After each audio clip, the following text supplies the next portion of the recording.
the fact that in my life, I have been blessed and privileged to live 2 lifetimes in one life, as have many of my friends.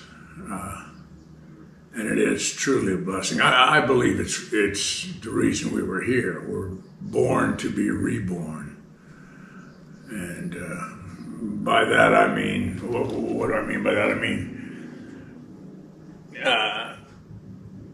the first 35 years on this planet I lived for ego.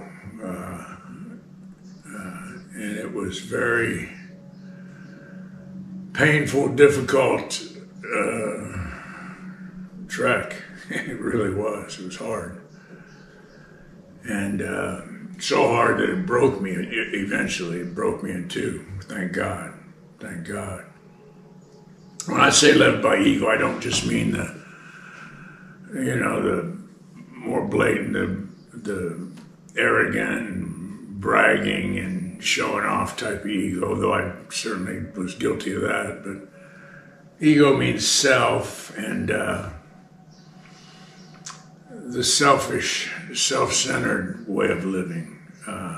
It kept me in a perpetual state of anxiety, a huge, high level of self-centered fear, self-concern, which is a terrible, terribly uncomfortable way to live. But I didn't know anything else.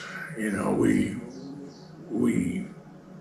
do the best we can with what we understand, and none of us sets out to fail in life, though I certainly did fail.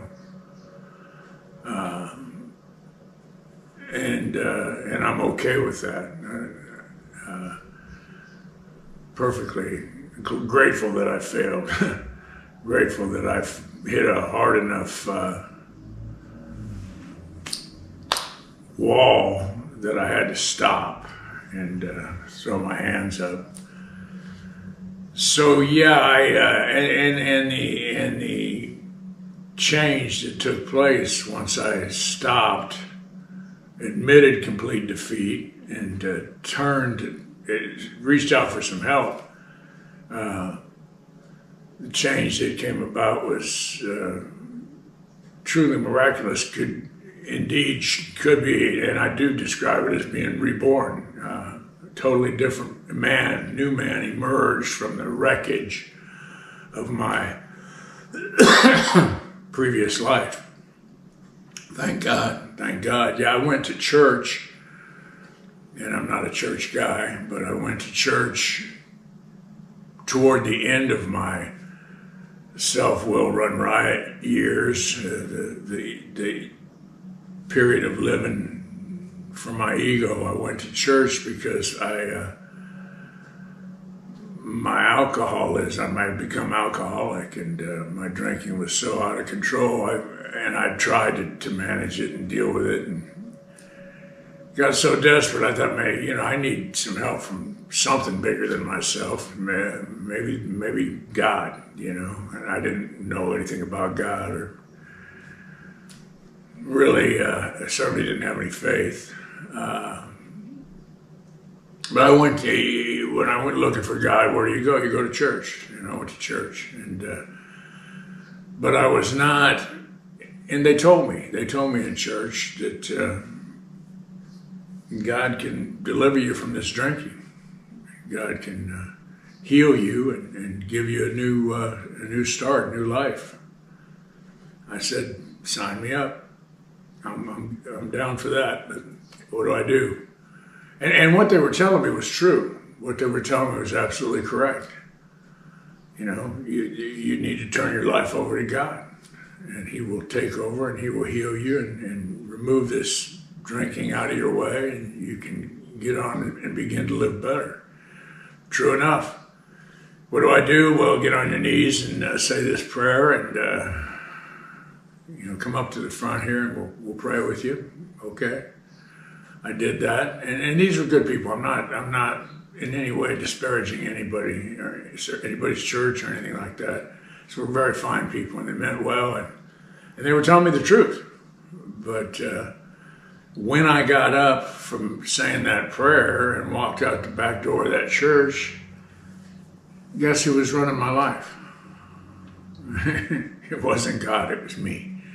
And I was still as crazy and caught up in self, and I want, I need, I like, and hurry up, get the kids in the car, we got to go, the football game's going to start here in a few minutes. Just as crazy as I was when I walked in. Nothing had changed, nothing had changed. To be really born again, to be really transformed by you, the great apostle said that we are transformed by the renewing of our minds. It's a process. It's a journey, as we say. I don't like to sound like a cliche, but it truly is. It's not something that happens overnight in a flash. I guess it does for some people, but it didn't for me, and for most of us it doesn't. But it doesn't matter. What matters is I made a decision at a certain point in my life. I made a decision to go in a different direction. And it wasn't that decision in church. That didn't change anything. But some years later, I got absolutely, totally desperate and broken. And I crawled into the doors of Alcoholics Anonymous and made a decision to follow this path, this new path. I saw these people. I didn't have faith in God yet, but I quickly developed a little bit of hope and faith in these people, because I could see that, number one, they had been just like me. They drank like I did. They thought like I did, had the same crazy thinking that I had. And number two, they weren't like me anymore. They were happy. They were successful. They were living life way better than I was. And to be honest, as I went along, way better than I ever had lived life. And that's what the fundamental thing I learned in the first step was I didn't know how to live. I had never known how to live in my own skin. That's our fundamental problem. So I embarked on this spiritual path wholeheartedly, this new design, simple design for living, a spiritual way of living. It doesn't have to be AA, it can be, but the principles are the same. The principles are true, you know. I love Emmett Fox, and AA owes a lot to Emmett Fox. And he, as I read Emmett Fox, and this was later, I didn't do that right at first. I read the big book and worked through the 12 steps, and truly did experience a revolutionary change in my thinking and my outlook and my attitude toward life, toward myself, toward God, towards other people, you know. But I later began to read some Emmett Fox, and you know, he talks about in his masterpiece, Sermon on the Mount, he talks about people absolutely misunderstand the teachings of Jesus. You cannot take them. The spiritual language is a language all into itself, and you have to understand and look at things from a spiritual point of view to understand what he's saying. I'll give you an example that I use a lot of times.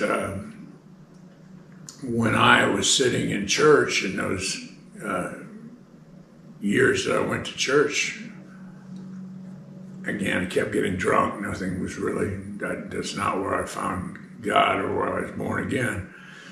But I'd hear the things, I'd try to understand the Bible and I'd try to understand the sermons, and I'd hear things said that was just like, what are they talking about?